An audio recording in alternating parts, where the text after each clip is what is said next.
Hi friends, అందరూ ఎలా ఉన్నారు? మనం రీల్స్లో యాడ్స్లో చూస్తున్నాం కదా, ఇప్పుడు బాగా ట్రెండ్ అవుతున్న రోజ్మెరీ వాటర్ అది ఇంట్లోనే ఈజీగా ఎలా చేసుకోవాలో చూసేద్దాం.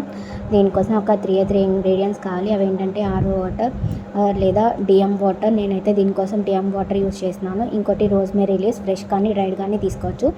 ఇప్పుడు ఇవి ఆన్లైన్లో ఈజీగానే దొరికేసినాయి. ఇంకోటి ప్రిజర్వేటివ్ యూస్ చేస్తున్నాను, అది ఈస్కోగార్డ్ పీజీ అని, ఇది కూడా ఆన్లైన్లోనే దొరుకుతుంది. ఇంకోటి ఏంటంటే ఫిల్లింగ్ కోసం స్ప్రే బాటిల్.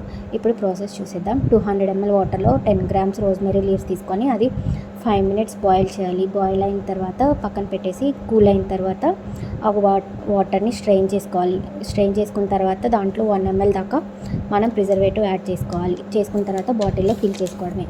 ఇప్పుడు దీనివల్ల యూసెస్ ఏంటో చూసేద్దాం. ఇది హెయిర్ గ్రోత్ని ఇంప్రూవ్ చేస్తుంది, హెయిర్ గ్రోత్ని బూస్ట్ చేస్తుంది, హెయిర్ ఫాలికల్స్కి సర్క్యులేషన్ ఇంప్రూవ్ చేస్తుంది, ఇది యాంటీ ఆక్సిడెంట్గా హెల్ప్ అవుతుంది, స్కల్ప్ మీద ఇన్ఫ్లమేషన్ తగ్గిస్తుంది, హెయిర్ ఫాల్ని తగ్గిస్తుంది. ఇంకా ఈ వీడియోకి అంతే గైస్, బాయ్ బాయ్.